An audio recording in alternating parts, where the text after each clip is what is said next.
Welcome to the Coast to Coast podcast, brought to you by Play Picks and the Lines. Coming to you from the West Coast, Josh Lander, joined by my guy Nate Weitzer on the East Coast. And we are fulfilling our promise to continue bringing you guys each and every playoff game over these weekends and weekdays. In this one, we're going to be taking a look at all four games on this Sunday slate here. We're going to kick things off with that Milwaukee game as they are headed back to Chicago for Game 4 here after putting the complete smackdown on the Bulls in Game 3, despite no Chris Middleton. So we do have plenty to look at today. Make sure you are liked and subscribed to that page to continue to follow along with us as we will be rolling through these NBA playoffs with you. Also bringing you those player props videos for each and every day that we do have game videos, as long as we can get those props in time for you guys. We don't currently have much up for you on the Sunday slate as we are recording this on Saturday, but we will do our best to follow up on those. Make sure you do stay on thelines.com as well, so you can check out that odds checker. Make sure you are shopping the lines to the best of your ability out there with our tools that we have up there for you guys. And as always, if you do still need a FanDuel or DraftKings account, head to ftpicks.com or dkpicks.com. Find those listings in your area, such as what we've got for these playoff games. Nate, let's jump into it.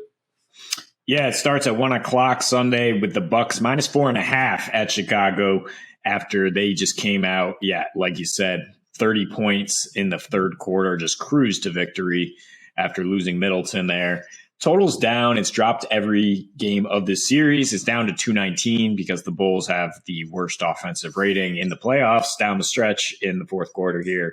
Understandable. Then we have Warriors also minus 4.5 at the Nuggets as they go for a sweep. Totals at 224.5 out in Denver. Then we have Miami minus 1.5 at Atlanta. No Kyle Lowry, almost certainly, though, in that Game 4. And that really hurt them down the stretch in Game 3. Totals 221, which is exactly what Game 3 ended at. And then the Suns, without Devin Booker, minus 2.5 at the Pelicans. Totals 217 out there for Game 4. Yeah, starting with the Bucks, though, I mean, it's hard to imagine the Bulls bouncing back decisively from this just utter smackdown. I mean, right now, from looking from above, it's like the Bucks just lapsed in concentration in Game 2.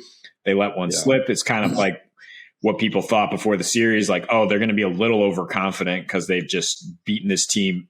They've swept them in 3 straight regular seasons, I think, 3 or 4 straight regular seasons when Giannis is out there. So, yeah, they were a little overconfident. And Chicago did, played a bit out of their league in terms of shooting 12 for 25 from 3, nearly 50%. They're a terrible 3-point shooting team. Game 3, they went back to that 9 for 34. Bucks go back to just owning the paint, out-rebounding them by 12, outscoring them in the paint by 16. Giannis, of course, leading the charge. He was a plus 36 in 29 minutes, didn't even have to do much lifting down the stretch. And then the Bucks defense, which was incredible last year and en route to a championship. That's how you win championships. 106 defensive rating. And as I mentioned, getting stronger as the game goes along. Now the Bulls have an 83 offensive rating in the fourth quarter of the series. Bucks not that much better at 88.6 with a 20% turnover rate. That's kind of a lapse in concentration again, I think. I think now that Middleton's down, I think it really woke them up, which I predicted correctly that they would win Game 3. I did not think they would win this big, and that's why we went so far under the total again, because the Bulls, like they did during the whole second half of the season, went under because they didn't score. But they certainly struggled to stop anybody. Like I said, they had 5. They went over in 4 of their last 5 at home with a 128 defensive rating. I don't think they'll be stopping the Bucks or Giannis from getting what he gets down low, but I'm steering clear of the total because of that. I think I just want to back the Bucks to win. I don't know if they're going to do it with points or with defense or with a combination of both. But yeah, the Bulls, one of the most predictable teams all season in terms of not beating top teams, in terms of going 9-28 straight up as underdogs, losing those games by 8 points per game versus 38-10 when they're favored. So, I mean, the Bucks really can load up on DeRozan. He was very quiet in his 32 minutes in Game 3, very quiet in Game 1. They lapsed on that in Game 2. But if they load up on him and asks the other Bulls to beat them from 3, I don't think Chicago has really the weapons to do that. So Bucks to win, and I think you can parlay that with some other things we like here later fall down on the slate. Maybe multiple things. Yeah, I don't hate it. I think what's interesting here is the total, because the Bucks, they weren't the same team on defense all season long that they have now become, apparently. And that second, I think it's everything you're saying, man. Like, the first game wasn't an anomaly. The first game was one that we were all scared to bet on the Bucks. It was like a 10-point spread, and it was a game where we had all not overcorrected, but we'd gone too far in how much we were trashing the Bulls. I mean, they're not that bad. I mean, they're bad on defense relative to the NBA in general, sure, and they're better on offense than most NBA teams. And they're a team full of professionals. I mean, DeMar, Zach LaVine, and Vooch. It's not like it's a bunch of scrubs here, right? So there was a little bit too much trashing of them, a little bit of overvaluing the Bucks, who still hadn't shown much on defense. Then the Bulls come in and they play better defense in game one. The Bucks maintain their defense throughout. Game two was the anomaly. Game two was weird because we were all going, okay, I think the Bucks are now going to pay a little bit more attention, focus in after a crappy game one that they only won by 7 points. And really those 7 points also came from some crappy, free throw shooting or whatever down the end of the stretch that helped them get those bonus points at the end there. So it was even closer than 7 is kind of my point. We thought game two was going to come out and be a thrashing, and we thought it was going to be what game three was. And you said after game two, you go, apparently they did not have the attention of the Bucks yet. Now the Bulls do have the Bucks' attention. That was going into game three. That was obvious. Their defensive rating, in game three, it was helped out by a ton of bad shooting. By the Bulls, especially obviously DeMar and LaVine combining for 10 for 24 from the field, 22 from the field. So, I don't know where else to go at this point with the Bulls, because I think the Bucks do have what it takes at this point to hang with them on defense. And it really comes back to Brook Lopez rounding into form as well, as we saw in this one. He only had those 2 rebounds, but there was just too many times where you've got DeMar now with a secondary guy coming up to him at the top of the free throw line. And that was, I guess we'll give Bud a bit of kudos here, because this defense has been really, really good in this series. And it's been a large part of because of the rotations and the way that he's put guys in spots like I said, at the free throw line on the wing, taller guys like Bobby Portis, Brook Lopez, even Wesley Matthews, guys that are coming up and standing there.